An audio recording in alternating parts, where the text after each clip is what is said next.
Good morning. Good morning Rudra, good morning. Okay, so previously जो topic था हमने already cover किया हुआ है। प्रेशर हमने कवर कर लिया हुआ है, ठीक है। सो प्रेशर के हमारे ऑलरेडी लेक्चर्स 4 लेक्चर्स में प्रेशर कंप्लीट हो गया था। जो अपकमिंग टेस्ट है उसका टॉपिक भी प्रेशर ही है। Okay, then our new topic is और new chapter is work, energy and power. Okay, so basically ये चैप्टर पे हम क्या स्टडी करने वाले हैं? Work, energy and power.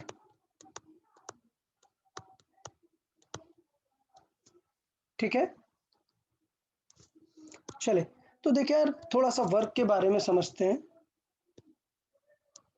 Work के बारे में देखें, वर्क क्या है, एनर्जी क्या है, पावर क्या है, वो सारी चीजें हमें डिस्कस करनी है इस चैप्टर में। इसलिए शॉर्ट में चैप्टर को क्या लिखते हैं? WEP. Okay, WEP first lecture.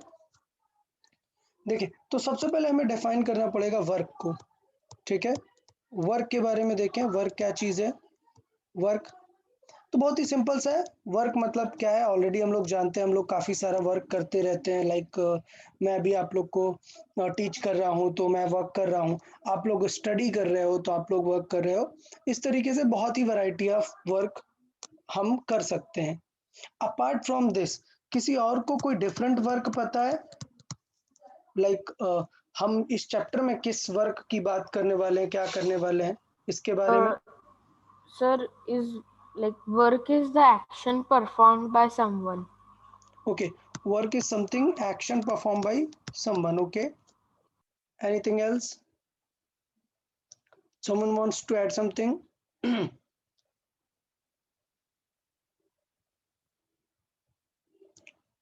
Okay, so let's say we have this work. It is a sort of action performed by someone. ठीक है, चले। बट हमारा बिल्कुल एकदम अलग है, मतलब बिल्कुल एकदम अलग ही सिनेरियो है। सपोज वर्क की बात करें तो वर्क डेली लाइफ वर्क जो है, ठीक है, daily life works like I'll say work in daily life,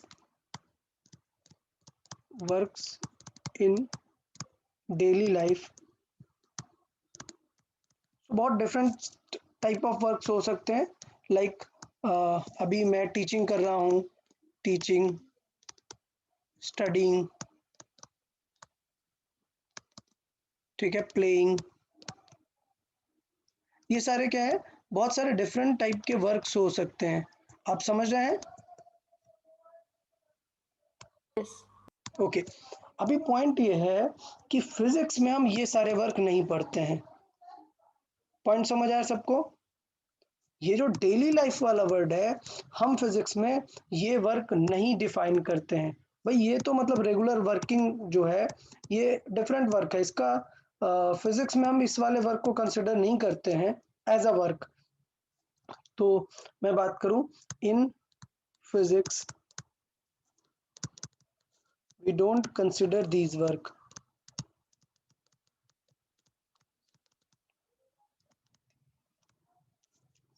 तो मतलब अगर फिजिक्स में आप से कोई वर्क पूछे तो ये वाले वर्क बताएंगे क्या हम? नहीं, no sir. These are not considered as work. देखिए फिजिक्स में वर्क क्या होता है। फिजिक्स यार सिंपल सी बात है, फिजिक्स का सबसे मेन चीज है क्या? फोर्स। फिजिक्स को मतलब नहीं है कि आप क्या कर रहे हो, स्टडी कर रहे हो, प्लेइंग कर रहे हो, क्या कर रहे हो। फिजिक्स क्या सोचेगा? सिर्फ फोर्स को देखेगा। क्लियर? तो फिजिक्स में क्या ये जो है सिंपल ऐसा जर्नल वाला वर्क देखेंगे क्या? नहीं, फिजिक्स में हम ये वर्क नहीं कंसिडर करते। In physics work is considered only done by a force. Clear? तो मैं यहां पर एक लाइन लिखता हूं, in physics only work done by a force is considered. Clear?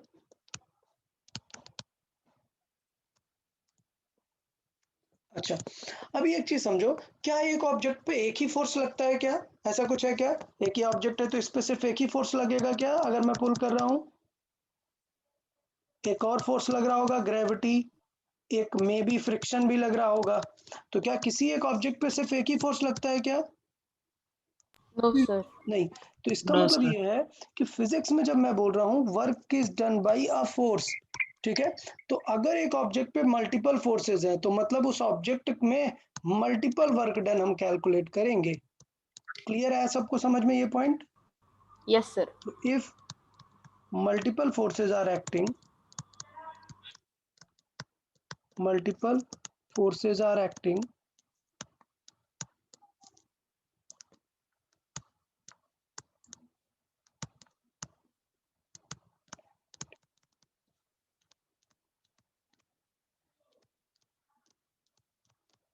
then there will be multiple work done, then there will be multiple work done,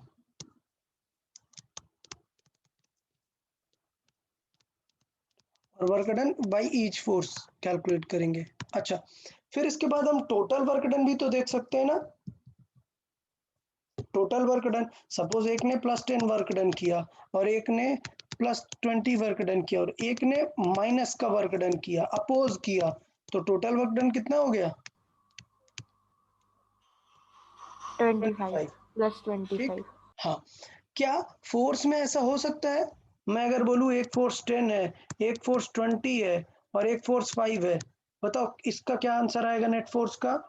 एक 10 है, एक 20 है और एक 5 है, बताओ what is the net force? Sir, क्या? actually, हाँ, आपका जो आप जब भी लिखते हो ना तभी कभी कभी आपका वो स्क्रीन पे दिखता नहीं है और फिर सब लिख के होने के बाद ही एकदम से आ जाता है। ओके ओके, तो मतलब स्क्रीन शेयरिंग, ठीक है, समझा, मे बी थोड़ा सा लैग आ रहा है स्क्रीन शेयरिंग में। ओके ओके ओके, ओके ठीक है। लेट्स सी, देखें आप, सपोज मैंने ये फोर्स एक देखा 10 का, ये फोर्स मैंने 5 का ड्रॉ किया, ये फोर्स 20 का ड्रॉ किया, बताओ what will be the net force? Sir is it 25 और not? no because sir because 20 will be in one direction and 10 will be in and 5 will be in another direction. Very good. So we cannot add them directly. So now how we solve this question? मैंने already आपको बताया है. Check. This is 10 and 5 is directly opposing it. So what will be the result of these two? 5. 5. 5. This direction. And it means we have 5 in this direction, 20 in this direction. How to solve these two forces when they are at 90 degree?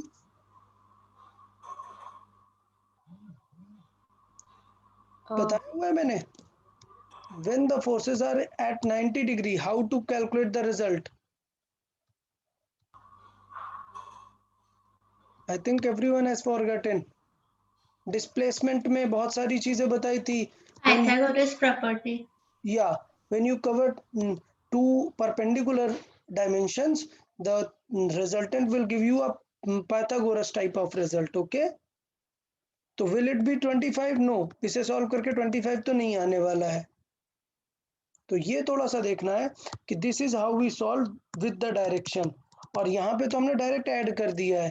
That means this represent that work is not a directional quantity. Direction वाले word को हम क्या use करते हैं? Vector.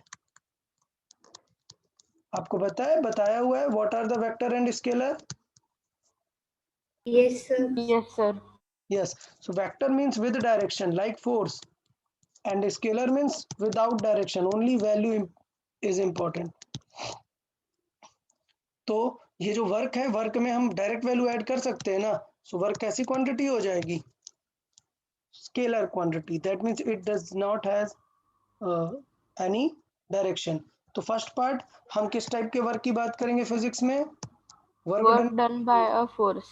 अगर बहुत सारे force है तो बहुत सारे वर्क डन होंगे. और जब Yes. रिजल्ट निकालने की बात आएगी तो हमें डायरेक्शन नहीं दिखाना है. Work is Scalar quantity. Scalar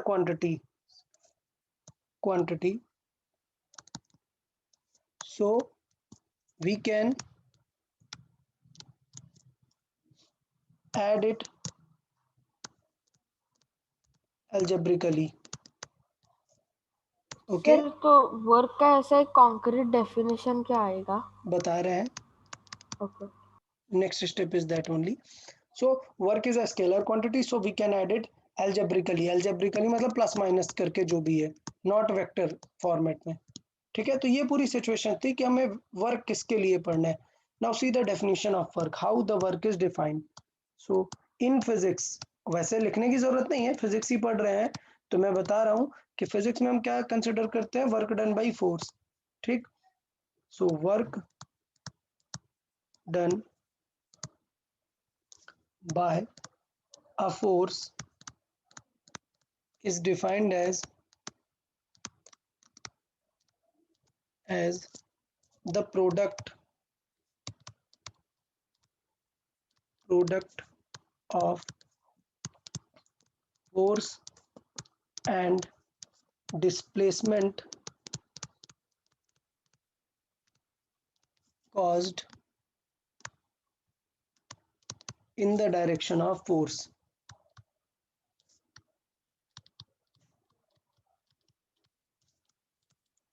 समझ आया? तो देखें इसका मतलब क्या है, इसका सिंपल सा मीनिंग क्या है. इसका मीनिंग ये है कि अगर मुझे वर्क लिखना है इस तरीके से वर्क, तो वर्क का मतलब क्या हुआ, वर्क का मतलब होगा फोर्स इनटू डिस्प्लेसमेंट.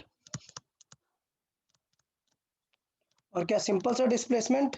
नहीं, डिस्प्लेसमेंट किधर, इन द डायरेक्शन ऑफ फोर्स.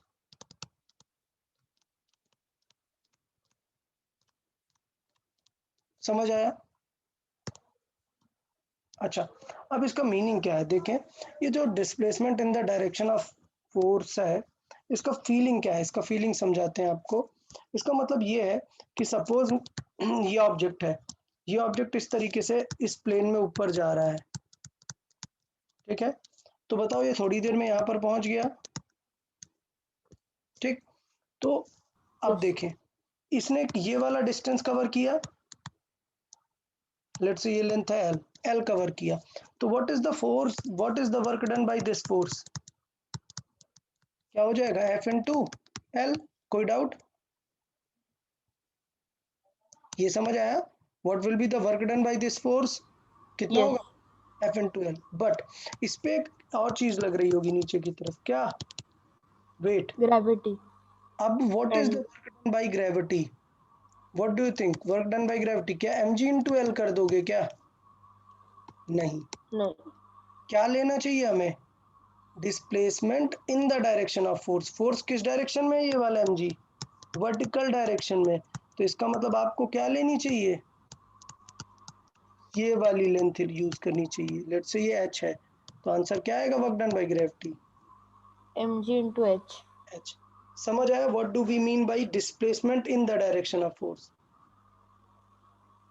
कोई डाउट इसमें किसी को? No sir. No, sir. Okay good. अभी क्या है, आपने क्लास 8th में ट्रिग्नोमेट्री पढ़ी है. ट्रिग्नोमेट्री सर ने स्टार्ट की क्या, जिसमें हम साइन थीटा कॉस थीटा ये पढ़ते हैं. नहीं sir. नहीं, No, sir. ठीक है, No, कोई sir. बात नहीं, कोई बात नहीं. हम यहाँ पे थोड़ा सा बेसिक देख लेते हैं.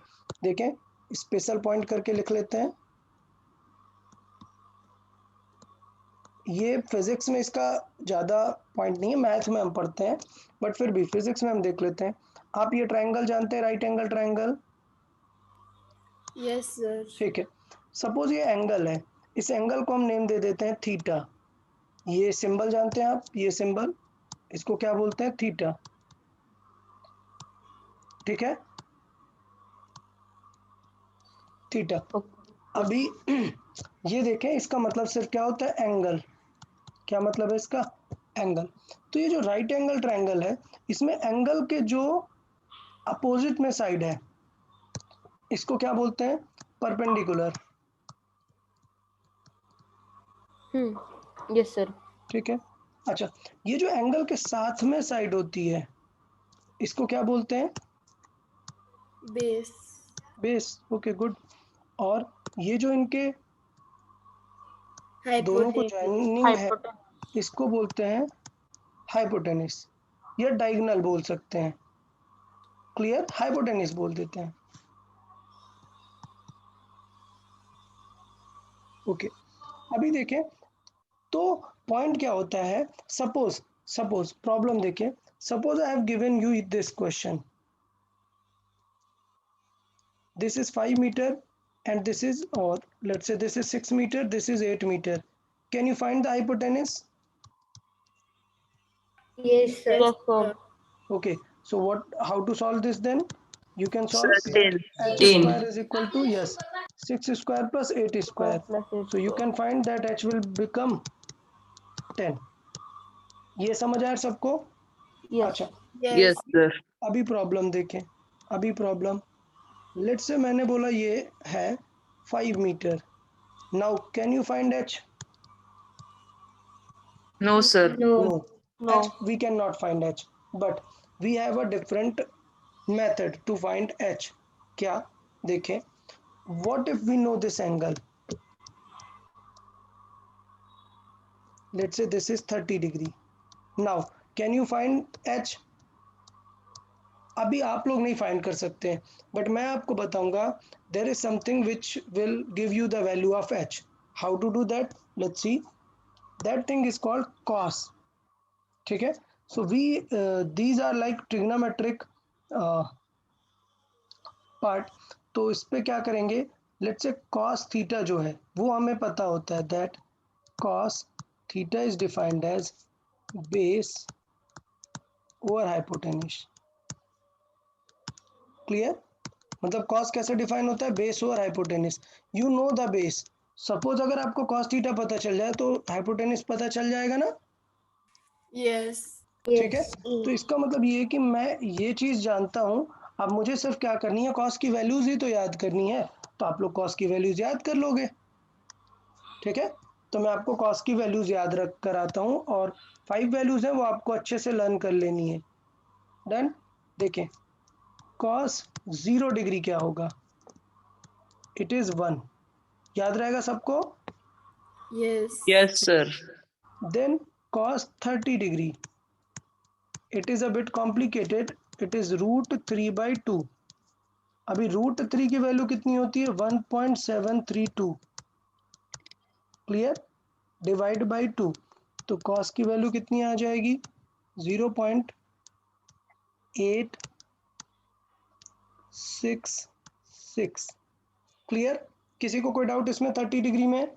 याद No, कर sir. सकता है √3/2? ओके, याद Yes. करना ही पड़ेगा, then only you will be able to find these things. Okay, then cos 37 degree, cos 37 degree बहुत ही सिंपल है ये फ्रैक्शन.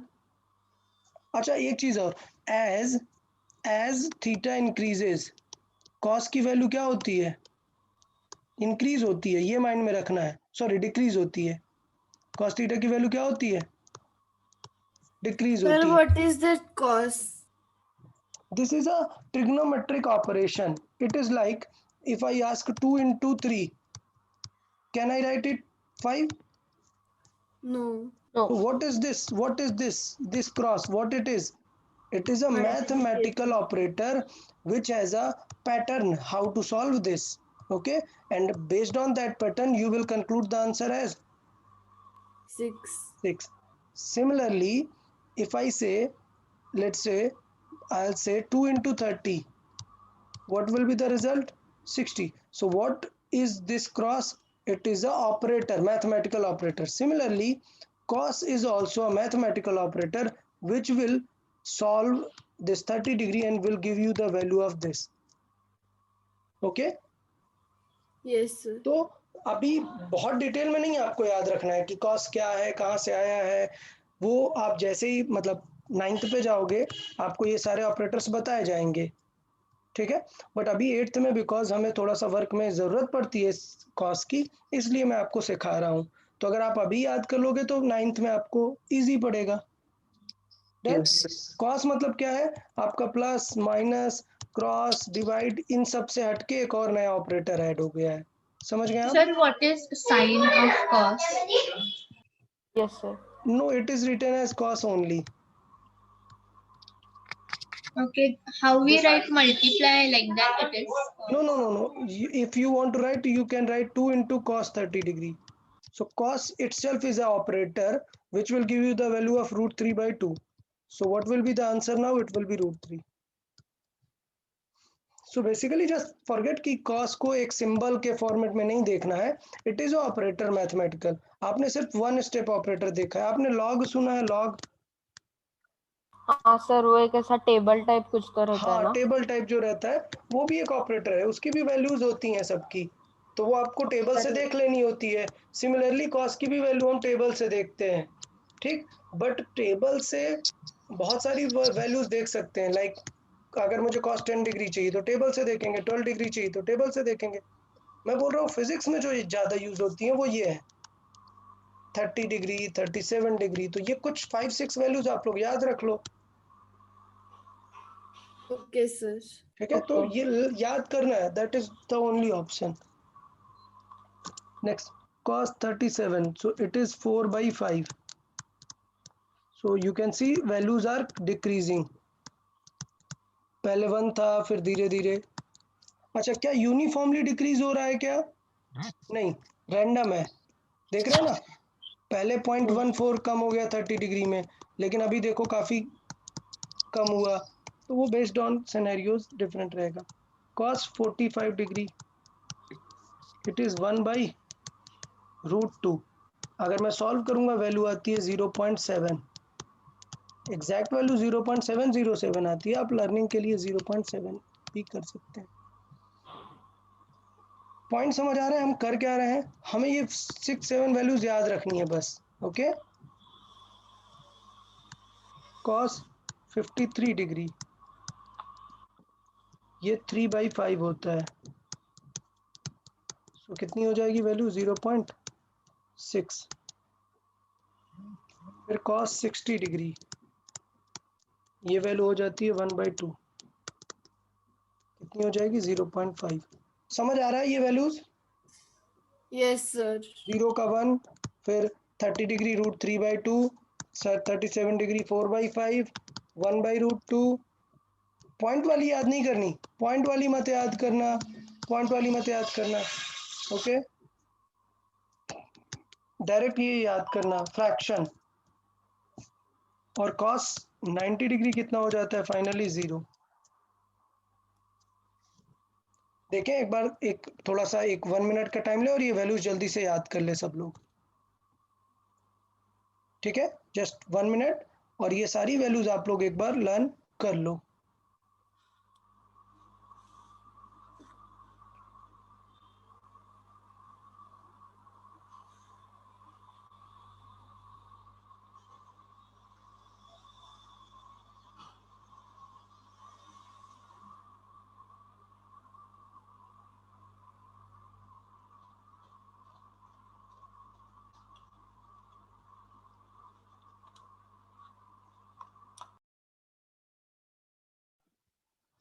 तो वैल्यूज थोड़ा माइंड में रहेंगे आपको. अभी जरूरी नहीं कि आपको अभी सारे याद रखना है, बट हाँ एग्जाम के लिए याद रखना है. मैं क्वेश्चंस दूंगा. डन? ओके. चले, तो वर्क का एक फॉर्मूला आपने देखा क्या? Force into displacement in the direction of force. Force. Okay. अभी क्या होता है कि ये काम कब आता है? जब हमें बेस और हाइपोटेनस को रिलेट करना होता है. कब काम आता है ये? कॉस कब काम आता है? बेस और हाइपोटेनस को रिलेट करना है. सोचो कभी परपेंडिकुलर को रिलेट करना पड़े तो आप टेंशन ले ही नहीं. आप टेंशन मत ले, आप ये एंगल फाइंड करें. ये एंगल क्या हो जाएगा अगर ये 90 है? तो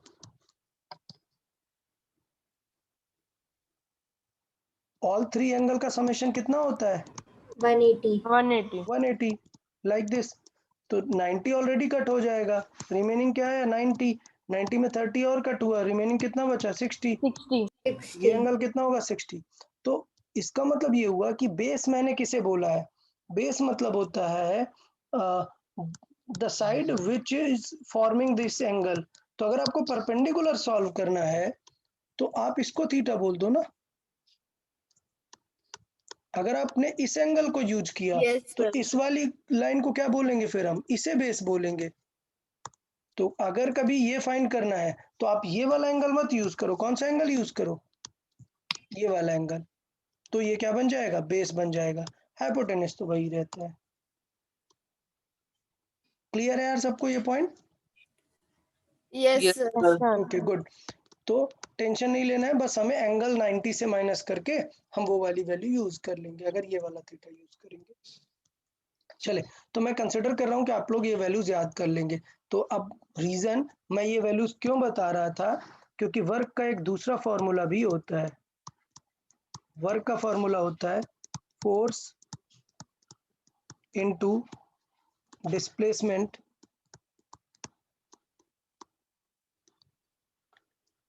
force into displacement into cos theta. ये फॉर्मूला भी हमारा वर्क डन कैलकुलेट करने में यूज होता है। तो अभी समझ आया कि क्यों हमने कॉस पढ़ा है। अब देख लेते हैं यहाँ पर है क्या। ये कॉस थीटा क्या है, ये कॉस थीटा क्या है, वेयर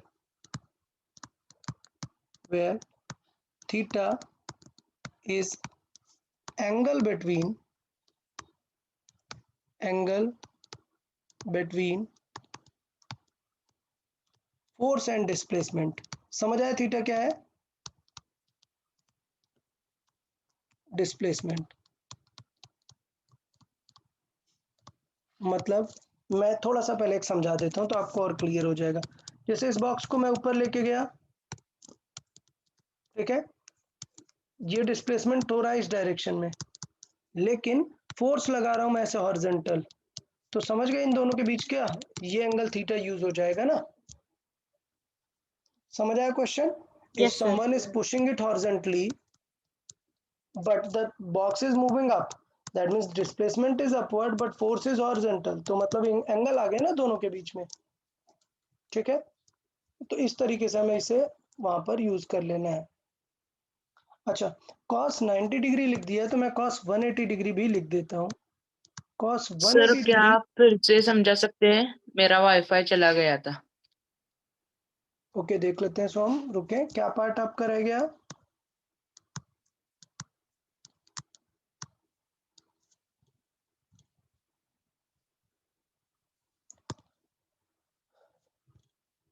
सर वो डायग्राम वाला पार्ट। ओके ठीक है, देखें सिचुएशन ये है, सपोज एक बॉल है बट एक पर्सन है, वो इस बॉल को हॉरिजॉन्टल पुश कर रहा है, but as there is an incline, वो डिस्प्लेस किस तरफ होगा, ऊपर की तरफ। तो अगर ये डिस्प्लेस ऊपर हो रहा है बट फोर्स तो हम हॉरिजॉन्टल लगा रहे हैं, that means they are having some angle ना। तो इसका मतलब हमें कौन सा फॉर्मूला यूज करना चाहिए, force into displacement into cos theta. समझ आया? Yes sir. Okay good. Sir, that ball can't move horizontally, no? No, because of this inclined plane I am pushing it horizontal but it is not moving horizontal. So moving depends upon other scenario, whether you have that space or not. Force तो हम कैसे भी लगा सकते हैं ना। Sir मतलब अभी सपोज ये इंक्लाइन और ये बॉल का जो फोर्स है उसमें सपोज एंगल हम लोग 120 डिग्री कंसिडर कर लेते हैं, तो फिर थीटा पे 120 आएगा। नहीं, एंगल इस तरीके से कंसिडर करते हैं with the direction when both the forces are like this, they starting from a point. So if you are pushing something, so force का एरो किस तरफ है, इस तरफ है ना। So the angle considered is this one.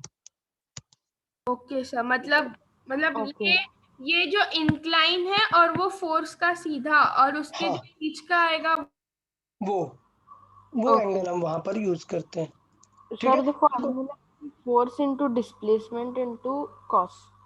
हाँ, cos theta. So और can you again tell value of cos 180 degree? या इट इज -1, पता है -1 क्यों है? इट इज लाइक 180 डिग्री मतलब क्या है, फोर्स लग रहा है इधर और ऑब्जेक्ट किधर जा रहा है, अपोजिट। लेट से फोर्स लग रहा है इधर और डिस्प्लेसमेंट हो रहा है किधर, आगे की तरफ। तो इसका मतलब एंगल कितना है दोनों के बीच में, 180 डिग्री। 180 और बेसिक देख के ही लग रहा है ना कि डिस्प्लेसमेंट का अपोज कर रहा है ना पूरा फोर्स, तो आंसर कैसा आना चाहिए, नेगेटिव। negative. ये नेगेटिव है, ठीक है।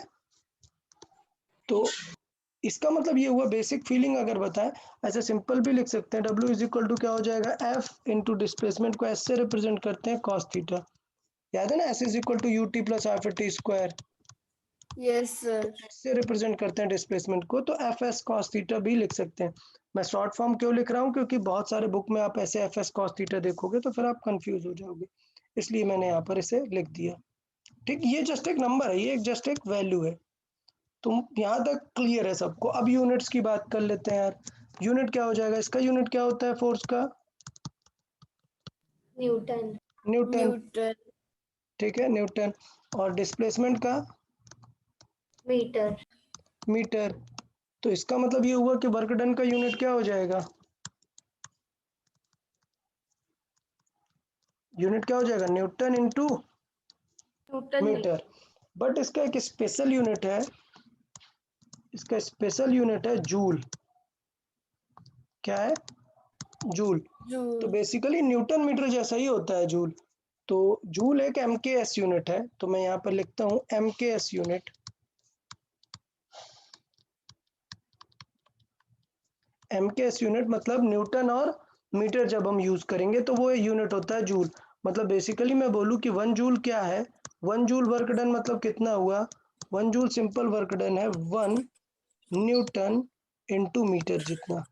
Yes, sir. मतलब सेम का वैल्यू। हाँ, मतलब जो MKS यूनिट है वही क्या है, जूल है। ठीक है, तो इसका एक CGS यूनिट भी होता है, इसका एक CGS यूनिट भी होता है।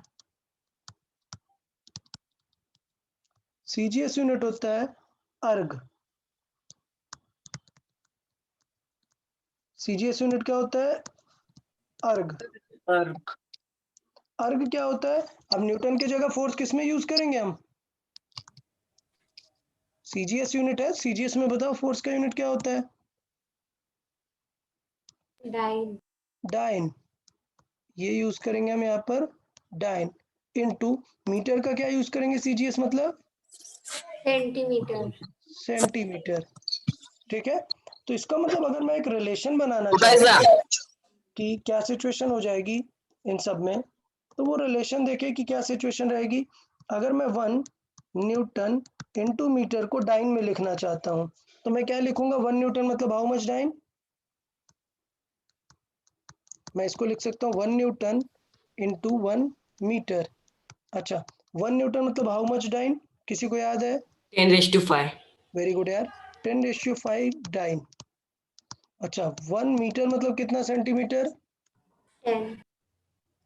नहीं, 1 मीटर 100. मतलब सॉरी सर, 100। 100 सेंटीमीटर। हंड्रेड्स। ठीक है, तो इसका मतलब टोटल 10 टू दी पावर कितना हो जाएगा, 7 हो जाएगा ना। तो मतलब 1 न्यूटन इंटू मीटर को अगर मैं कन्वर्ट करूँ किस में, डाइन इंटू सेंटीमीटर में, तो कितना आ जाएगा, 10 टू दी पावर 7। इसका मतलब ये हुआ कि 1 जूल बहुत बड़ा यूनिट है MKS से, कितना होता है, 10 टू दी पावर 7 अर्ग जितना। समझ आया ये एक्सप्लेनेशन, कैलकुलेशन? Yes sir. हाँ, तो Sir वर्क means का यूनिट, या means dyne into centimeter. yeah, dyne into centimeter na, so that dyne into centimeter is called erg. Sir, we can also say that 1 Newton meter is equal to 10⁻⁷ earth. हाँ, 1 newton metre is equal to 10⁻⁷ erg भी बोल सकते हैं, and newton metre is joule only. Clear? Yes. Sir, Okay. joules is used in like sometimes the energy produced Yeah, by. yeah, in energy produced. So the chapter is what, work, energy, so both are the similar things. Sir, because like in light bulb sometimes we say. Exactly this much of joule energy. So आगे हम study करेंगे that energy is what, work only. If you work that means you are using some sort of energy ना, so इसका मतलब work अगर joule पे है that means energy must be consumed in the form of joule. Clear है ये point सबको, unit वाला? Yes, sir. Yes, Okay. sir. Okay good. तो अभी डिफरेंट टाइप ऑफ वर्क की बात कर लेते हैं। कि कब वर्क किस टाइप का हो सकता है और किस तरीके से हमें देखना है वर्क को। तो फॉर्मूला तो हमने देख लिया, आगे हम क्वेश्चन सॉल्विंग भी करेंगे, बट पहले हम अलग अलग केसेस देख लेते हैं वर्क का। तो पहले देख लेते हैं बेटा पॉजिटिव वर्क। सर या I had a question sir, cost का यूनिट क्या आ जाएगा? कुछ नहीं होगा, वो जस्ट एक न्यूमेरिकल वैल्यू है ना। Suppose Yes. मैंने 1/2 बोला कॉस 60 डिग्री, तो ये 1/2 इज अ नंबर ना, इसलिए उसका यूनिट यूज होगा ही नहीं। ओके ओके, पॉजिटिव वर्क की बात करते हैं। When the work is positive, ठीक। तो बहुत ही सिंपल है, फॉर पॉजिटिव वर्क क्या सिचुएशन होना चाहिए। अगर मैं बात करूं तो पॉजिटिव वर्क नेगेटिव वर्क ये सब कौन हैंडल कर रहा है? कॉस थीटा, मतलब साइन वैल्यू, ये एफ और एस तो फिक्स है, एफ और एस तो फिक्स है, ये सारी चीजें हैंडलिंग का काम कौन करता है? Cos theta. तो मैं आपको बताऊं क्या, for positive work cos theta must be positive. अच्छा, और मैं आपको बताऊं कॉस थीटा पॉजिटिव कब कब रहता है? 0 डिग्री से 90 डिग्री के बीच में कॉस थीटा क्या होता है? पॉजिटिव होता है। So for theta is equal to 0 degree to 90 degree, cos theta कैसा होता है? Is positive. इसका मतलब ये हुआ, जब फोर्स और वर्क के बीच का एंगल क्या होगा? 0 से 90 के बीच में होगा, तब वर्क डन कैसा होगा? पॉजिटिव होगा। तो एक बना लेते हैं कुछ केसेस। लेट्स से फोर्स लग रहा है इस तरफ F, और ऑब्जेक्ट मूव भी किस तरफ कर रहा है? आगे की तरफ ही, मतलब इसका डिस्प्लेसमेंट भी कहाँ हो रहा है? आगे। आगे की तरफ, फॉरवर्ड डायरेक्शन में हो रहा है।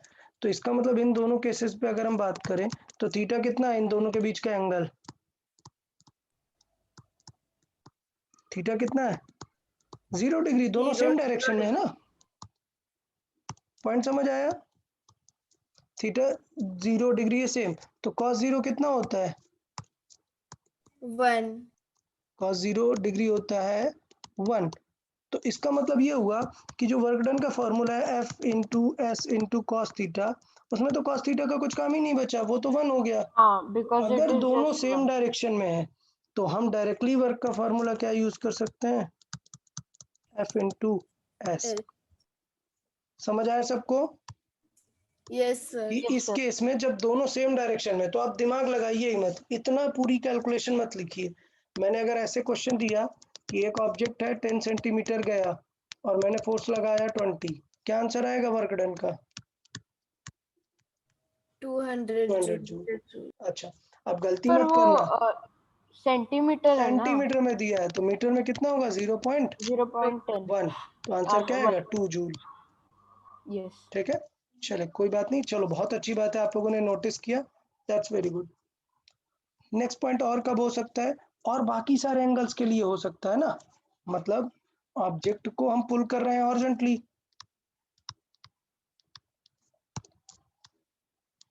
फोर्स लगा रहे हैं, लेकिन जो मूव हो रहा है वो किसी भी डायरेक्शन, लेट्स से इधर की बात करिए, ये डिस्प्लेसमेंट है, लेट्स से ऑब्जेक्ट जो है वो इस डायरेक्शन में डिस्प्लेस हो रहा है, लेकिन उस पर फोर्स कहीं पे भी लग रहा है, फोर्स कभी इधर लग रहा है कभी इधर लग रहा है, सिर्फ क्या होना चाहिए? 90 से कम होना चाहिए। क्लियर? कहीं पे भी फोर्स लगे तो सारे ही केसेस में क्या है?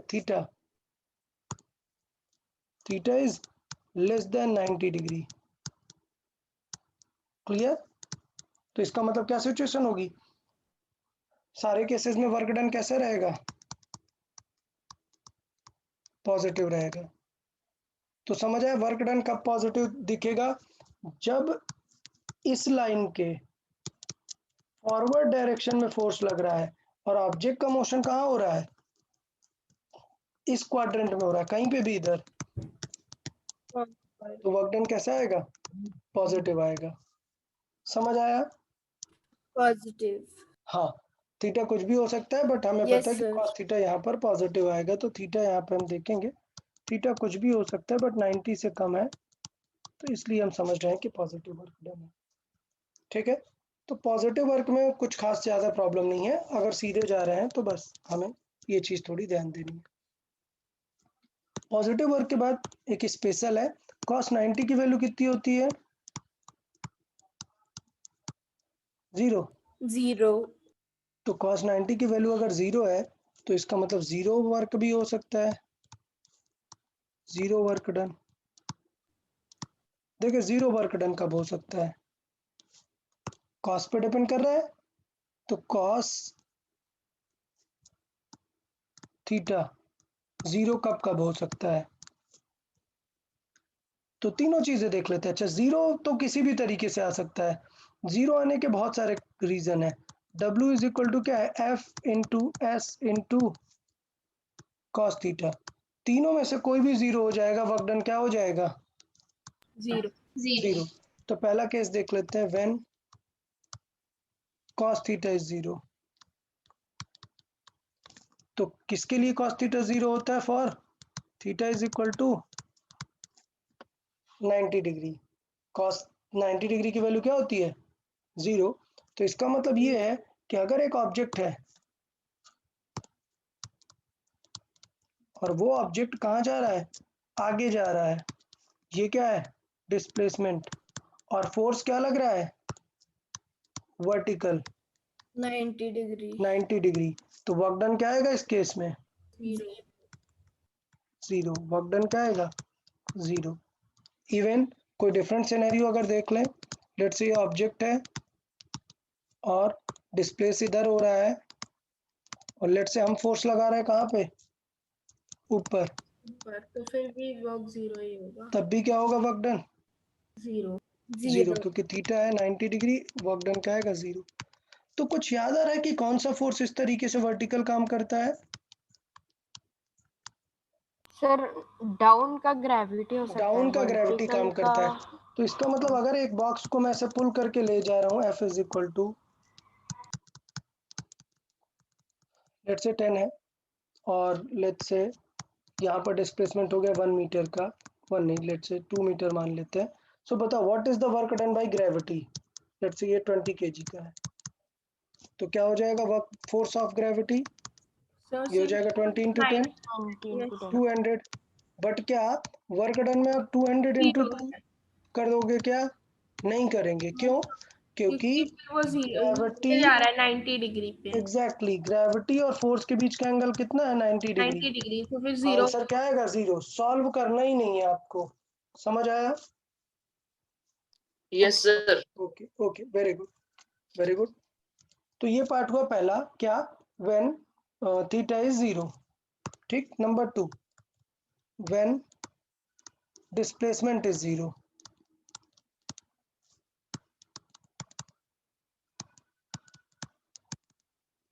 सोचो S0 है, S0 है मतलब कब कब कब के केस में डिस्प्लेसमेंट 0 होगा?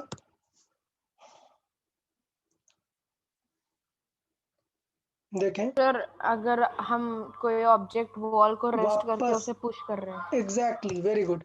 सो इसका मतलब ये है कि सपोज ये एक वॉल है,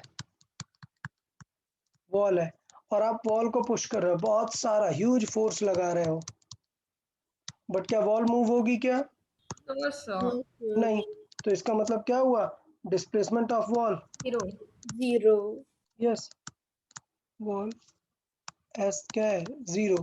सो एफ कितना भी हाई हो कुछ फर्क नहीं पड़ रहा है, क्या आंसर आएगा वर्क डन का?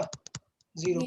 इसका मतलब ये है कि वर्क डन फिजिक्स वाला मतलब बहुत ही हार्श चीज है।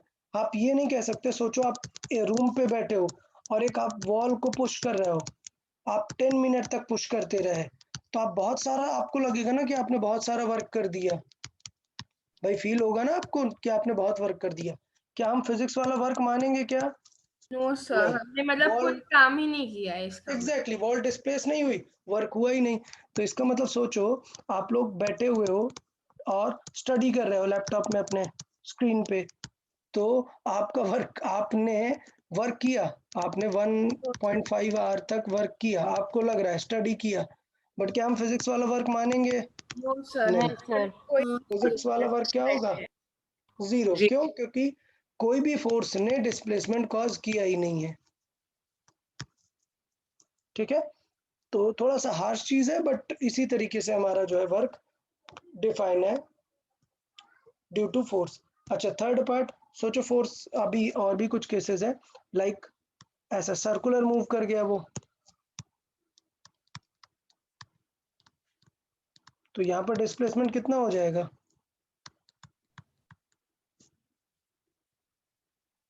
यहाँ पर डिस्प्लेसमेंट 0 होगा अगर एक ऑब्जेक्ट फुल सर्कल कंप्लीट करके आ जाएगा। Yes, sir. ठीक है, after 1 full circle, yes for full circle, तो क्या इस केस में वर्क डन 0 होगा? No, sir. Yes, sir. देखिए, नहीं होगा। अब आप सोचोगे अरे सर डिस्प्लेसमेंट तो 0 था। ठीक है, सर हमने वर्क किया है पर वर्क का कुछ फायदा नहीं हुआ। हाँ, ये क्या होता है, ये जो डिस्प्लेसमेंट 0 वाला होता है, ये डिपेंड करता है कि अगर फोर्स ने अपनी डायरेक्शन बदल ली है। डिस्प्लेसमेंट की वजह से देखो दो तरीके के होते हैं, एक तो होता है रेस्ट पे रहे और एक होता है मूविंग। ये क्वेश्चन किसका है? रेस्ट का है। रेस्ट पे रहेगा तो फॉर श्योर आपको वर्क 0 मिलेगा, लेकिन मूविंग के केस में ऑलवेज 0 नहीं होगा। मूविंग के केस में नॉट ऑलवेज। मूविंग के केस में क्या होगा कि डिस्प्लेसमेंट तो हो रहा था, तो सोचो ये फोर्स है और ये डिस्प्लेसमेंट है। ठीक, अच्छा, ये फोर्स है, ये डिस्प्लेसमेंट है। अभी आपको पता है कि आपको घूम के वापस यहीं पे आ जाना है, तो डिस्प्लेसमेंट कितना हो जाएगा? 0। तो रिटर्निंग के केस में देखो, रिटर्निंग के केस में जब डिस्प्लेसमेंट इस तरफ हो रहा था और फोर्स तो ऐसे ही लग रहा था, तो इसका मतलब क्या हो गया? दोनों के बीच का एंगल 180 डिग्री हो गया ना। मतलब किस टाइप का फोर्स आ गया यहाँ पे? Work done negative. तो निगेटिव। यहाँ पे पॉजिटिव वर्क डन था, यहाँ पे नेगेटिव वर्क डन था, नेट में क्या हो जाता है टोटल? 0। लेकिन सोचो कुछ ऐसी सिचुएशन हो कि फोर्स इसमें आगे लग रहा है, तो रिटर्न आने में भी आंसर क्या आ जाएगा? पॉजिटिव। तो क्या 0 होगा क्या? No sir. नहीं। तो इसका मतलब ये है कि अगर फोर्स ने जो लेट से फोर्स की जो भी डायरेक्शन रही होगी, अगर उसने वो डायरेक्शन मेंटेन रखी तो वर्क डन नहीं होगा। लेकिन अगर फोर्स ने डायरेक्शन स्विच कर दी, देख रहे हो ये अभी था और अभी स्विच कर दी, पीछे हो गया, तो फिर वर्क डन 0 नहीं होगा। मतलब मूविंग में हमारे पास कितने केसेस हो गए? मूविंग में हमारे पास 2 केस होंगे। ठीक, number 1, when force changes its direction as per the displacement or as per the distance.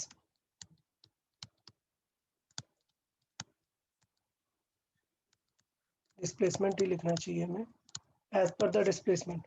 When force changes direction as per the displacement, like example क्या है? Like friction. फ्रिक्शन क्या करता है? देखें, सपोज एक ऑब्जेक्ट है, एक ऑब्जेक्ट यहाँ से स्टार्ट हो रहा है, तो ये उसका है डिस्प्लेसमेंट। फ्रिक्शन कहाँ लगेगा? पीछे की तरफ। डन। अब ये डिस्प्लेसमेंट ये घूम के आने लग गया रिटर्न, तो अभी डिस्प्लेसमेंट किधर होने लग गया? इस तरफ। बट फ्रिक्शन कहाँ लगने लगेगा? फॉरवर्ड। यस, सो फ्रिक्शन लगेगा बैकवर्ड में, क्योंकि आगे डिस्प्लेस हो रहा है, फ्रिक्शन हमेशा अपोजिट करेगा। तो इसका मतलब हुआ कि जब फोर्स ने अपनी डायरेक्शन चेंज कर दी, अगर उसने डायरेक्शन चेंज कर दी, तो जो वर्क डन क्या होगा? वो 0 नहीं रहेगा। समझ आया सबको? Yes sir. Okay good. तो Yes. इस केस में 0 होगा या नहीं होगा ये हम बता नहीं सकते, बट ये बोल सकते हैं कि वर्क डन बाय फ्रिक्शन वो 0 नहीं होगा क्योंकि फ्रिक्शन तो बेचारा पूरा टाइम काम कर रहा है ना। आप सोचो, आपने यहाँ से स्टार्ट किया, फ्रिक्शन आपके साथ साथ हमेशा अपोज करता रहा, तो कहीं पे भी साइन चेंज का कॉज ही नहीं आया, तो 0 होने के कोई चांसेस ही नहीं है। सेकंड केस देखें।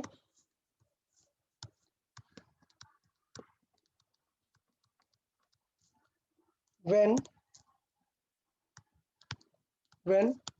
direction of force is fixed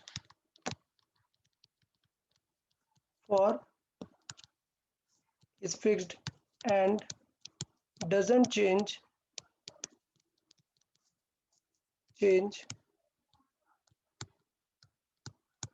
with displacement। तो कोई फोर्स आपको पता है जो डायरेक्शन अपनी चेंज नहीं करता बीच बीच में? Gravity. Yes, very good very good. कौन सा फोर्स है? Gravity. So like gravity of earth. ठीक, तो इसका मतलब क्या होगा कि अभी क्वेश्चन बदल देते हैं। अभी हम इसको सीधा मूव करा रहे थे, अब देखो ग्रेविटी जैसा मूव कराएंगे। तो लेट से हमने एक ऑब्जेक्ट को क्या किया, ऊपर फेंक दिया। ऊपर फेंक दिए तो डिस्प्लेसमेंट हो गया ऊपर, ग्रेविटी कहाँ लगेगी? नीचे। डाउन। ठीक है, फोर्स ऑफ ग्रेविटी और mg टाइप का फोर्स मान लेते हैं। तो वर्क डन कैसा होगा इस केस में? दोनों अपोजिट डायरेक्शन है, नेगेटिव होगा। ठीक है, बट जब ये ऊपर जाएगा और थोड़ी देर बाद ये नीचे आएगा तो इसका डिस्प्लेसमेंट कहाँ होगा? नीचे की तरफ। क्या फोर्स ने अपनी डायरेक्शन चेंज की क्या? नहीं, फोर्स अभी भी कैसा रहा? डाउनवर्ड। समझ आया? Yes, sir. Yes sir. इस केस में क्या आएगा वर्क डन फॉर डिस्प्लेसमेंट? अगर डिस्प्लेसमेंट 0 है तो then surely work done will be 0। लेकिन इस केस में even if the displacement is 0,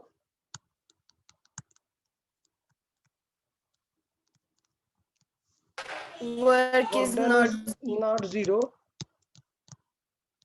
even if displacement is 0। तो सेकंड केस समझ आया? फर्स्ट केस तो बहुत अच्छा था, 90 डिग्री था, दिमाग लगाना ही नहीं था। फर्स्ट केस में कोई टेंशन थी क्या? No, sir. बिल्कुल नो टेंशन ही नहीं, सर। बिल्कुल दिमाग नहीं लगाना। 90 डिग्री है मतलब आंसर 0 ही आएगा। लेकिन डिस्प्लेसमेंट में टेंशन है, अगर रेस्ट पे है तो आंसर 0 आएगा, बट अगर मूविंग है ऑब्जेक्ट तो चेक करना पड़ेगा क्या कि फोर्स बदल रहा है या नहीं बदल रहा है। अगर फोर्स अपनी डायरेक्शन बदल रहा है तो इसका मतलब इवन डिस्प्लेसमेंट 0 हो तब भी चांस है कि वर्क डन 0 नहीं होगा। लेकिन अगर फोर्स अपनी डायरेक्शन नहीं बदल रहा है ना, तो फिर अगर डिस्प्लेसमेंट 0 है तो वर्क डन भी क्या आएगा? 0 आएगा। 0 ही आएगा। Very good.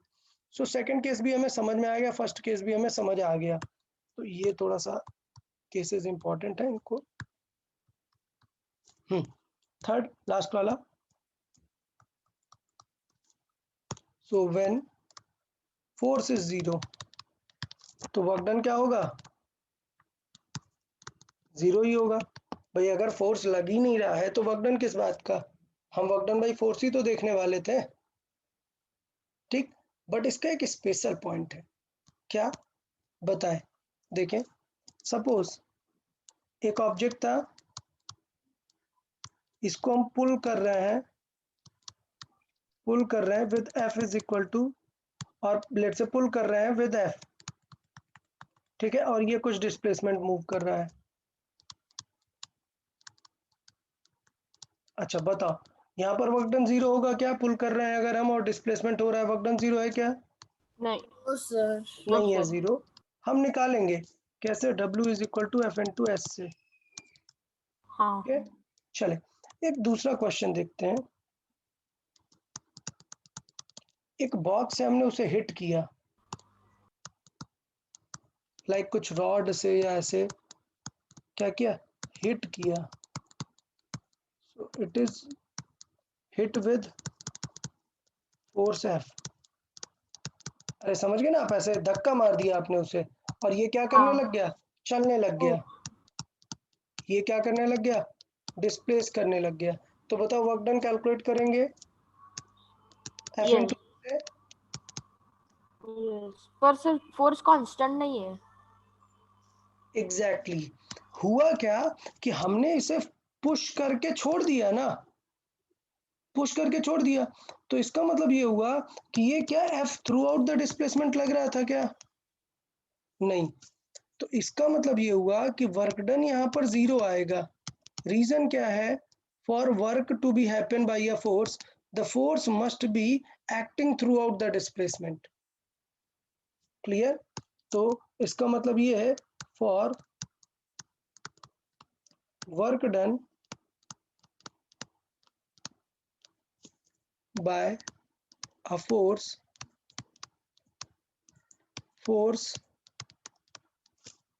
must be acting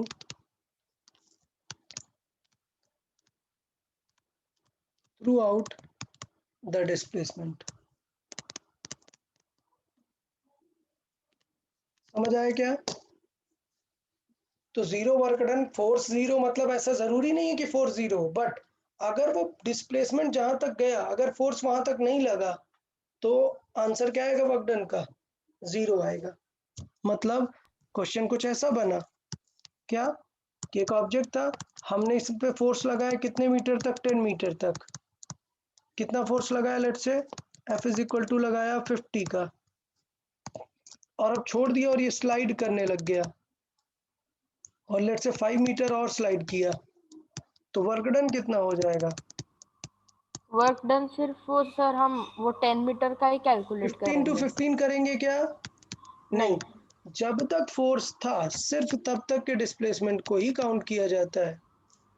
okay, okay. Sir तो acting throughout the displacement means constant ना। हाँ कांस्टेंट, अगर बदल जाएगा तो फिर अलग गलत डिफरेंट कैलकुलेट करेंगे। मतलब लेट से फोर्स था, पहले था 10, फिर थोड़ी देर बाद हो गया 3, फिर हो गया लेट से 2, तो देखेंगे कि कितनी कितनी देर तक फोर्स कांस्टेंट था। अब आप सोचो कि सर हमें तो पता ही नहीं है कि कितना कांस्टेंट था, एक ये भी डाउट हो सकता है ना कि सर 10 से लेके 3 तक आ गया, आपको पता है क्या कि कहाँ पर कितना था, नो। नो।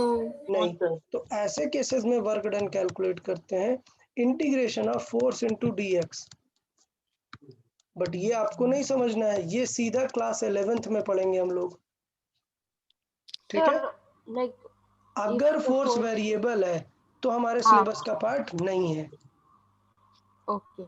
ठीक है। तो आपको कभी ऐसा कोई क्वेश्चन नहीं देगा जहां पे फोर्स क्या हो, वेरिएबल हो। क्लियर है सबको, yes sir. Okay good good. तो लास्ट पार्ट हमारा बचा, 2 पार्ट हो गए, पॉजिटिव हो गया, 0 हो गया, और नेक्स्ट क्या बचा हमारा, नेगेटिव। तो नेगेटिव आई गेस तो सबको ओके ही है, 0 वर्क काफी इंपॉर्टेंट था। नेगेटिव वर्क मतलब बहुत ही सिंपल है, क्या, कॉस की वैल्यू नेगेटिव कहाँ पे होती है, तो cos theta is negative theta is 180 degree. या theta not 180, theta for theta greater than 90 degree and less than 180 degree, मतलब पूरे जोन के लिए होता है ये, पूरा क्वाड्रेंट के लिए ये चीज होती है। इसका मतलब ये है कि अगर एक बॉक्स है और मैं उसको डिस्प्लेस कर रहा हूं किसी भी डायरेक्शन में, लेट से ये है डिस्प्लेसमेंट, ठीक, बट फोर्स कहाँ लग रहा है, फोर्स लग रहा है पीछे की तरफ, एंगल कितना हो गया 180। 180 डिग्री। तो अगर 180 डिग्री है तो मैंने बताया कि cos 180 कितना होता है, -1. -1, तो हम डायरेक्टली निकाल लेंगे, वर्क डन क्या हो जाएगा, minus of F into S. याद रहेगा सबको डायरेक्ट, यस सर। Yes, ये yes, कब के sir. लिए फर्स्ट केस है, जब जस्ट अपोजिट एक्ट कर रहे हैं। तो अगर दोनों सेम डायरेक्शन में एक्ट कर रहे हैं एफ और एस, तो डायरेक्टली एफ एस हो जाता है, और जस्ट अपोजिट अगर एक्ट कर रहे हैं तो क्या हो जाता है, माइनस एफ एस हो जाता है। ठीक है, Sir, मतलब like suppose someone is trying to pull a car and it is going in reverse. या someone is pushing a car but still the car is moving in reverse. Suppose ऐसे incline में खड़ी है car, और let's say ये slide हो रही है, ठीक, तो बहुत सारे लोग किसी तरीके से उसको पुश कर रहे हैं, Hmm. डन, तो in that case work done is negative. Minus. मतलब उनके वर्क का कुछ असर हुआ ही नहीं। असर नहीं हुआ, वेस्ट हो गया। मतलब हाँ। क्या कि किसी और ने वो और कौन है, ग्रेविटी, ग्रेविटी ने इस पे कुछ ज्यादा ही वर्क कर दिया, ग्रेविटी ने इस पे वर्क कर दिया लेट्स से 100, और हम लोगों ने पुश करके कितना किया, सिर्फ 60। सो इसका मतलब वर्क डन कितना हो गया, माइनस का 40 बच गया। यस। ठीक है, तो इसका मतलब ये हुआ, सॉरी माइनस 40 नहीं बच गया, वर्क डन 40 बचा, हमने जो 60 किया वो नेगेटिव 60 किया, हमने अपोज किया ना उस 100 दैट का। Is from the perspective of gravity. या that is from the perspective of gravity, कि ग्रेविटी ने पॉजिटिव किया और हम लोगों ने नेगेटिव किया, बट फिर भी 40 ग्रेविटी जीत गया, तो 40 का वर्क डन करके वो नीचे आ जाएगी car. Work done is what, it is just energy. Next lecture में हम लोग स्टडी करेंगे इस चीज को, work done is nothing but the energy. Okay, जितना ज्यादा एनर्जी होगा उतना ही तो वर्क कर पाएंगे ना। मतलब एक बच्चे को अगर हमने मतलब सपोज एक गाड़ी दी और वो उसको पुश करने को बोला फिर, पर वो कुछ नहीं कर पाएगा, मतलब हाँ 1 मिलीमीटर भी नहीं वो हिलेगा उसके। हाँ, तो अगर एक भी वही अगर डिस्प्लेसमेंट हम नहीं होगा तो घूमने वर्क वाले डन क्या होगा, तो फिर वो तो मतलब पूरी गाड़ी उठा देगा। Work done zero, exactly. तो हम फिजिक्स में सिर्फ फोर्स के बारे में डिस्कस करते हैं कि फोर्स के अकॉर्डिंग वर्क डन क्या है, बाकी कुछ नहीं। तो सपोज डिस्प्लेसमेंट इधर है और फोर्स कहीं पे लग रहा है, पीछे पीछे एग्जैक्ट पीछे नहीं लग रहा है, 90 को छोड़ के किसी भी एंगल पे लग रहा है, किसी भी एंगल पे फोर्स लग रहा है, सारे केसेस में क्या हो जाएगा, नेगेटिव। नेगेटिव। क्लियर, मतलब 90 से बस पीछे लगे और 90 से आगे लगेगा तो पॉजिटिव, और 90 पे लगेगा तो जीरो। जीरो। तो मुझे लगता है चीजें काफी क्लियर हो गई होंगी। वर्क डन इस केस में क्या आ जाएगा, नेगेटिव आ जाएगा, बाकी हम लोग सॉल्व करेंगे। पॉइंट समझ आया? Yes sir. Yes, sir. Okay, good. तो हमारा पॉजिटिव वर्क, नेगेटिव वर्क, सारी चीजें हो गई हैं, कॉस थीटा भी हो गया है।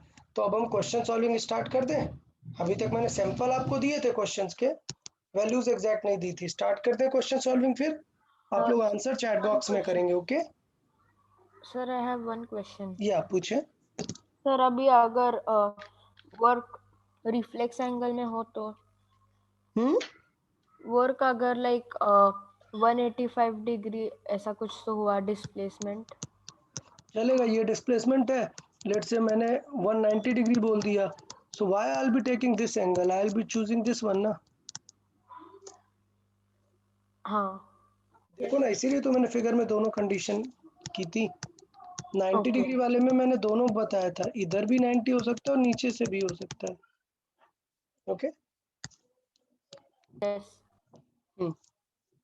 चलो तो एग्जांपल स्टार्ट करते हैं। आप लोग सॉल्विंग करना स्टार्ट करोगे और आंसर्स आप बताते जाओगे मुझे, मतलब चैट बॉक्स में आंसर करेंगे, देखते हैं कितने लोग करेक्ट करते हैं, कैसा है।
ओके, क्वेश्चन समझ आया सबको कि वो पर्सन कितना फोर्स लगा रहा है?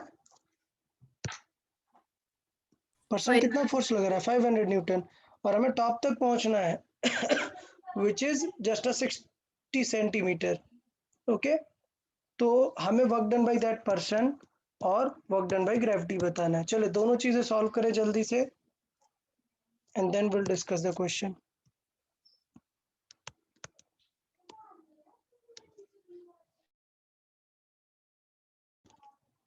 Okay, no need to answer in the chat box, आप लोग सॉल्व करके रख लो एंड आई विल सी कि कैसे सॉल्व करना है। एक बार एक क्वेश्चन हम डिस्कस कर लेंगे।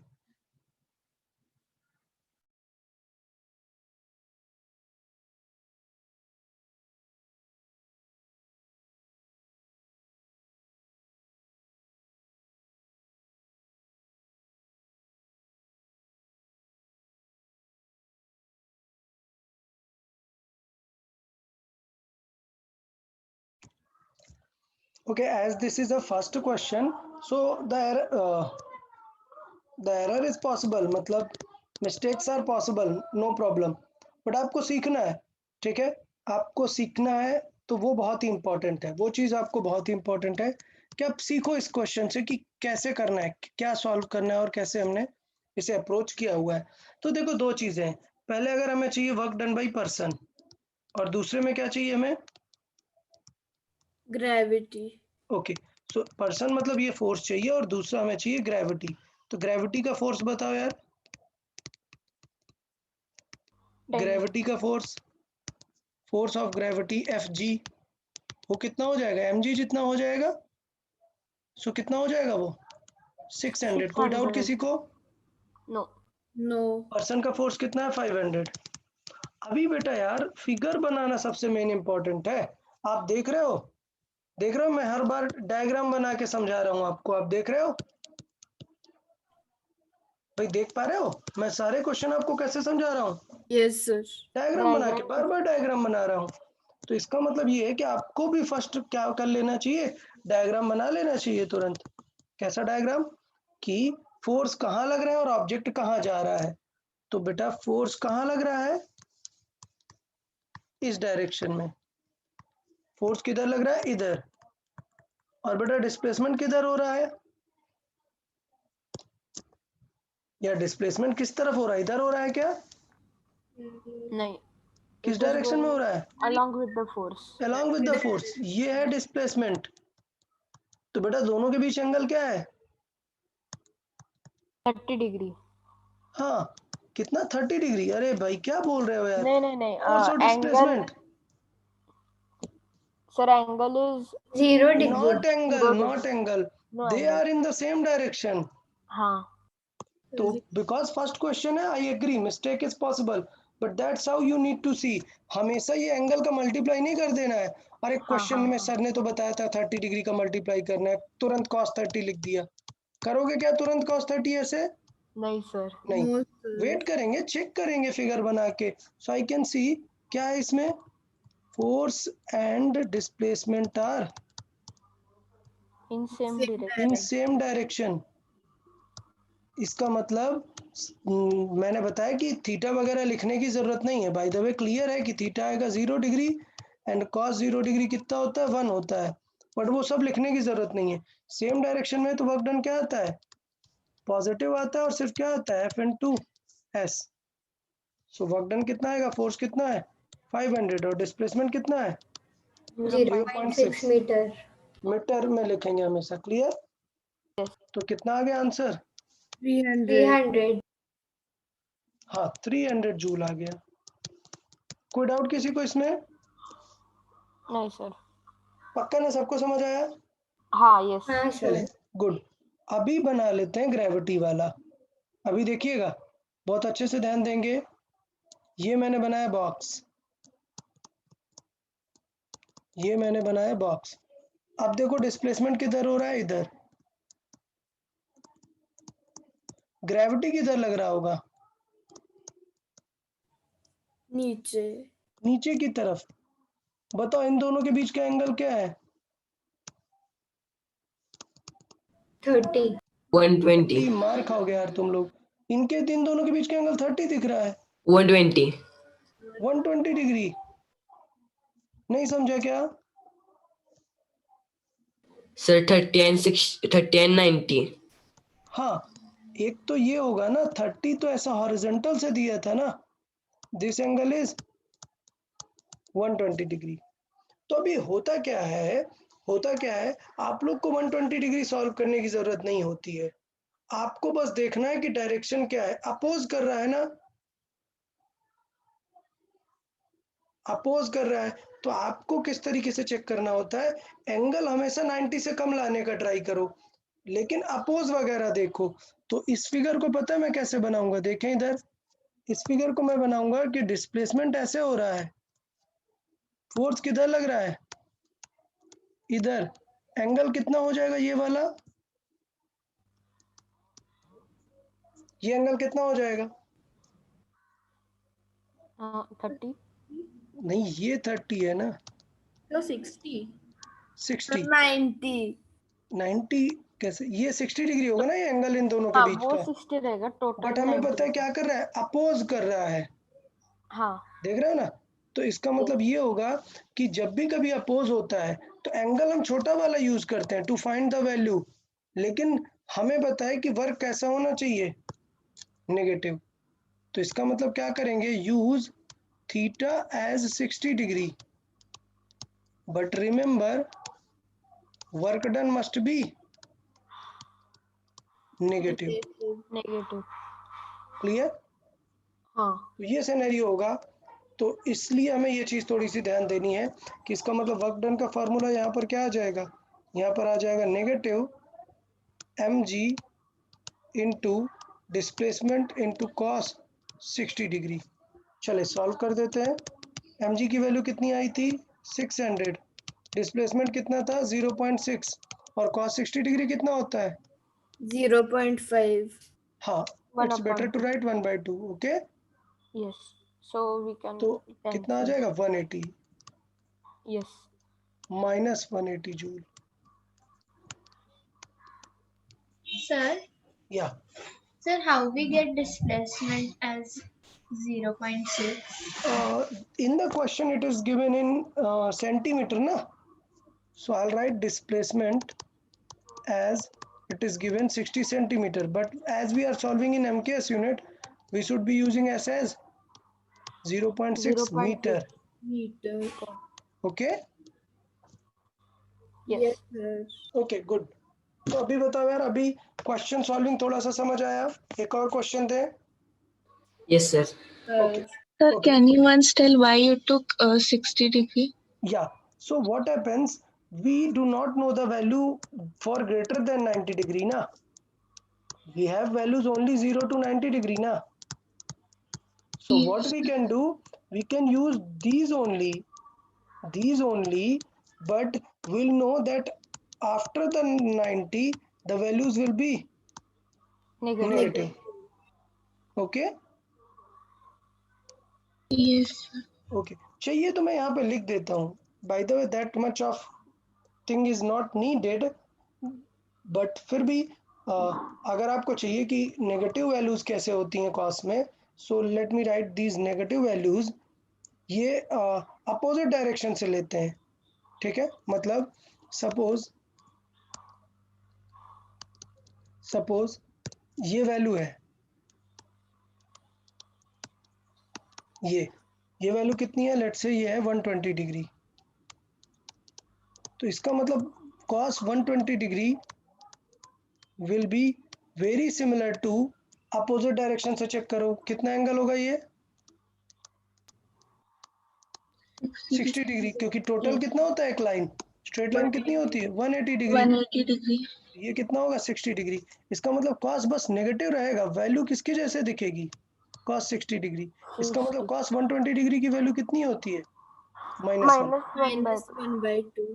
ठीक है, और भी एक क्वेश्चन ट्राई कर लेते हैं, अगर आपको ये बेटर आइडिया आ जाएगा इन सब चीज़ों से।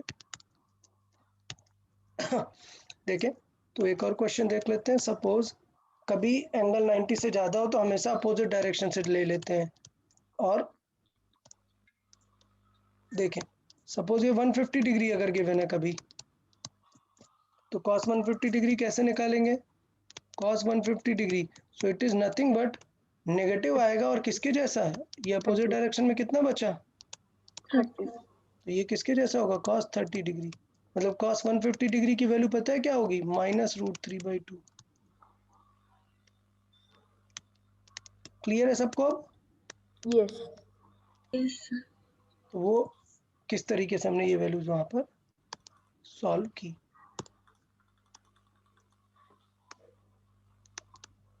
तो इसलिए हमने वहां पर माइनस अलग से लगा दिया और 1/2 को मल्टीप्लीकेशन में यूज कर लिया। ठीक है,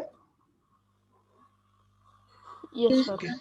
गुड। सो एक और क्वेश्चन देता हूँ, अब ये वाला आप लोग को चैट बॉक्स में आंसर करना है, because I have solved one question. So one question I have explained, अब next question you guys need to solve. Okay, let's see that question. Answer in the chat box and fast.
Okay देखिए यार, काफी लोगों ने answer करना start कर दिया हुआ है।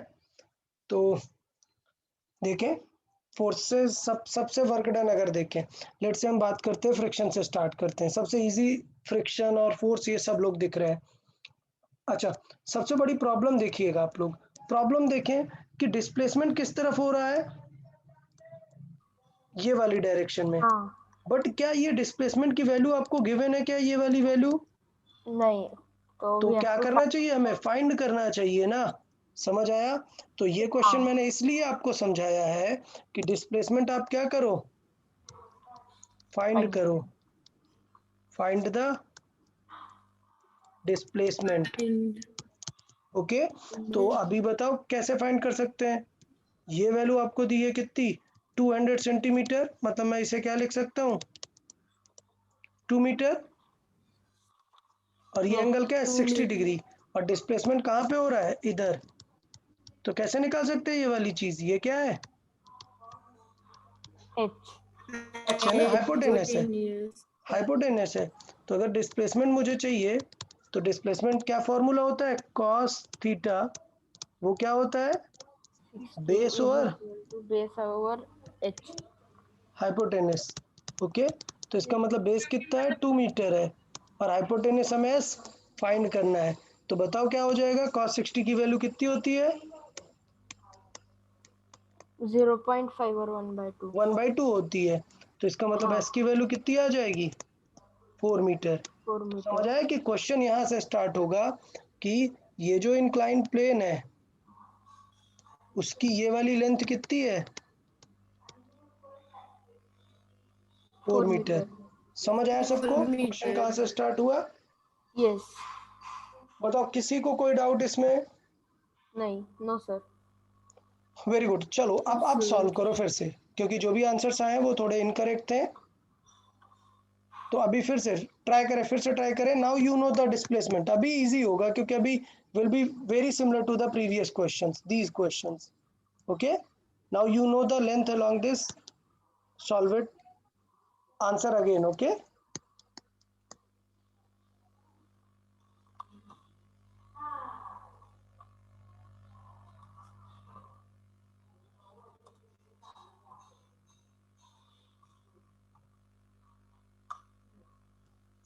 very good everyone, very good. Now that's good, now the answers are quite good. Okay, very good. चले सॉल्व कर लेते हैं। सॉल्व करें, सबसे हमारे पास 3-4 चीजें हैं। देखें ऑब्जेक्ट किधर स्लाइड हो रहा है, नीचे की तरफ। सबका अलग अलग सॉल्व कर लेते हैं, ठीक है। पहले सॉल्व कर लेते हैं किसका, फ्रिक्शन का। अच्छा, एग्जाम में आपसे एक ही पूछेगा, एग्जाम में ऐसे 5-6 नहीं पूछेगा। ये तो मैंने मल्टीपल क्वेश्चंस बना दिए हैं। देखें ये बॉक्स रखा हुआ है, फ्रिक्शन किस तरफ लग रहा होगा, बैकवर्ड डायरेक्शन में, और डिस्प्लेसमेंट किधर हो रहा है, फॉरवर्ड। फॉरवर्ड। ये क्या है, फ्रिक्शन। तो इसका मतलब दोनों कैसे हैं, अपोजिट है। तो वर्क डन कैसा होना चाहिए, बताओ यार, वर्क डन क्या होना चाहिए, नेगेटिव. तो नेगेटिव होना चाहिए। और एंगल की कुछ जरूरत पड़ेगी क्या, नहीं, दोनों का 180 एंगल होता है तभी तो डायरेक्ट आ जाता है ना, F/S। समझ आया, कोई डाउट इसमें? No, sir. सेम डायरेक्शन मतलब प्लस FS, जस्ट अपोजिट मतलब माइनस FS। बाकी जब एंगल होगा तो एंगल लिखेंगे। तो वर्क डन कितना हो गया, -F कितना था 30, S कितना था 4। सो वर्क डन बाई फ्रिक्शन कितना हो गया, 120 जूल। ओके ओके, फोर्स देखें, फोर्स जो कि कितना था, 100 था, 100 ही था ना फोर्स। उसके लिए देखो, उसके लिए बॉक्स कहाँ जा रहा है, आगे की तरफ। डिस्प्लेसमेंट कहाँ हो रहा है, आगे. फॉरवर्ड। आगे। अच्छा, और फोर्स भी किधर लग रहा है, अगर अच्छे से देखें तो फोर्स जो लग रहा है वो भी आगे की तरफ ही लग रहा है फोर्स।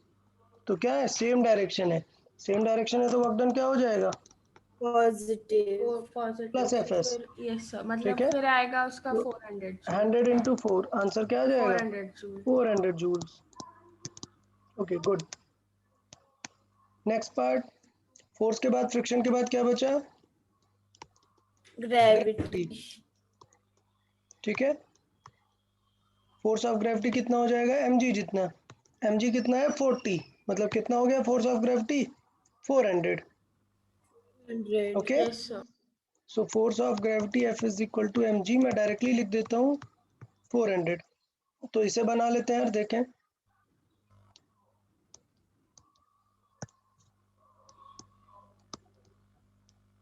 ये बॉक्स है, डिस्प्लेसमेंट किधर हो रहा है, इधर, ये है डिस्प्लेसमेंट।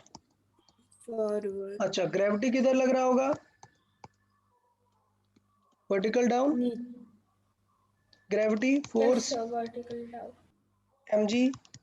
अब बताओ दोनों के बीच में एंगल कितना है, ये एंगल कितना है 150 150। क्या बात कर रहे हो यार, दोनों मिला के।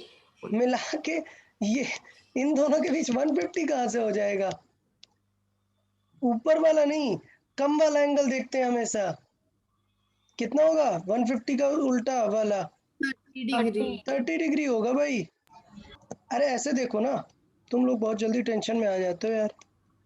कुछ ऐसा है ना, ये मैंने दिया था 60 डिग्री, तो इसका मतलब ये ऊपर वाला एंगल कितना हो जाएगा दोनों के बीच का,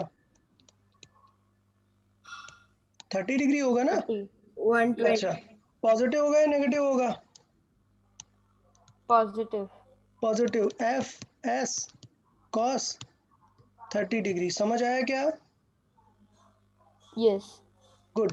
यस। एफ कितना है 400, एस कितना है 4, और कॉस 30 डिग्री मतलब √3/2। सो वर्क डन कितना आ जाएगा 800 √3। बाद में √3 का मल्टीप्लाई करा सकते हैं, will depend upon the option. Option में √3 लिखा है या पॉइंट में लिखा है, उसके अकॉर्डिंग हम कर लेंगे। तो बताएं, समझ में आया आप लोग को। Yes, sir. ओके, तो आज का Can you lecture, show the question once? या this one, this there was friction, there was a separate force, pushing force, and this Yes, sir. the gravity was there. Okay, Yes, sir. So in next lecture we will do Okay, sir. energy, no? yeah, not energy, we'll do more questions on Yes, this sir. abhi Sums to and then energy. After yeah, that, then energy. energy, we'll do more question on this. अच्छा, आज का lecture, if you think that work is tough, no, tough नहीं है, it is just new, it is very new, all the concepts are very new to you. तो क्या करना चाहिए, अगर कभी Video देखना बहुत ही चाहिए। न्यू है, you need to revise, Revise. Revision कर लोगे, you will get comfortable with these things. Okay, yes next lecture में हम और प्रैक्टिस करेंगे। Excuse me, sir. या Sir, I wanted to ask you a doubt about kinematics. या please ask. Sir, can velocity and displacement be opposite to each other? Okay, velocity and displacement, so it depends upon which type of motion you are discussing. Suppose you are discussing straight line motion, so in straight line motion, if it is moving forward, then the velocity must be in forward direction. Okay, then only the displacement will occur. But when we talk about this any different curved motion, so in the curved motion the velocity is in this direction, but the displacement is in this direction.